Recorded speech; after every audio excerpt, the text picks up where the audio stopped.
சென்னை பெரம்பூரில் இரவு 9 மணி அளவில் இருசக்கர வாகனங்கள் நேருக்கு நேர் மோதிய விபத்தில் 17 வயது சிறுவன் சம்பவ இடத்திலேயே உயிரிழந்த நிலையில் படுகாயமடைந்த பெண் சிகிச்சை பலனின்றி உயிரிழந்தார்.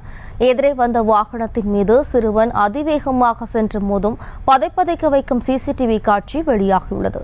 இதுகுறித்தான கூடுதல் விவரங்களோடு நமது செய்தியாளர் சுதர்ஷன் இணைகிறார். வணக்கம் சுதர்ஷன், மேலும் விவரம்.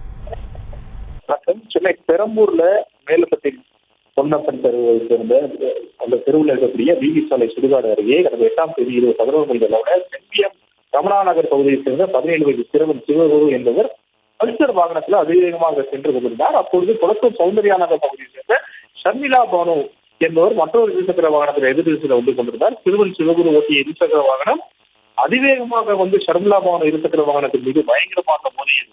இதுல சிவகுரு சம்பவ இடத்துல உயிரிழந்தார். மருத்துவமனையில் அனுமதிக்கப்பட்ட ஷர்மிளா பானு கடந்த 14ஆம் தேதி 12 மணி அளவில் சிகிச்சை பலனின்றி அவரும் பரிதாபமாக உயிரிழந்தார். சம்பவம் நடந்து கிட்டத்தட்ட 12 நாட்கள் ஆன நிலையில தற்போது விபத்து நடந்த இடத்துல சிசிடிவி காட்சிகள் வெளியாகி இருக்கிறது. ஒரு பெரும் பரபரப்பை ஏற்படுத்தியிருக்கிறது. அந்த சிசிடிவி காட்சிகள் கிட்டத்தட்ட ஒரு மிகவும் பதப்பதனை வைக்கக்கூடிய சிசிடிவி காட்சிகளாக இருக்கிறது.